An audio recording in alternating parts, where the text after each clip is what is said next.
of the Sunnah prayer. Usually when we say Sunnah prayer, we are referring to what is known in Arabic as a rawatib. And these are 12 rak'ahs mentioned in the hadith of Habiba and others, may Allah be pleased with them, where the Prophet said, whoever observes 12 rak'ahs per day and night, Allah would build him a house in Jannah. So 2 rak'ahs before Fajr, 4 rak'ahs before Dhuhr, 2 rak'ahs after Dhuhr, 2 rak'ahs after Maghrib, and 2 rak'ahs after Isha. These are 12 rak'ahs. You observe them, Allah Azza wa Jal would build you a house in Jannah. Is it a house per day or for the whole lifetime? Most likely it is observing it. So you have to maintain observing it throughout your life.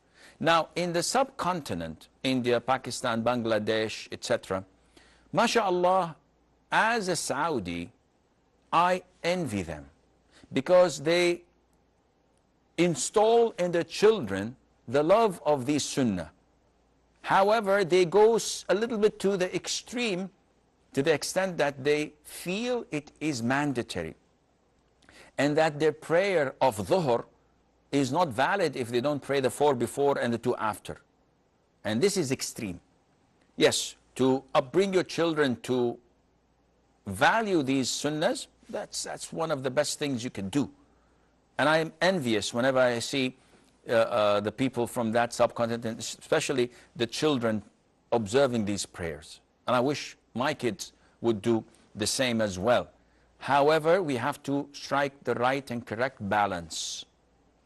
The Prophet ﷺ, when he was approached by a nomad and he is asking him about Islam, so he told him, among what he asked in the long hadith, tell me about prayer. So the Prophet of Allah told him that there are 5 daily prayers per day and night. And the man said, anything else? And the Prophet said, no, unless you would like to add something voluntarily.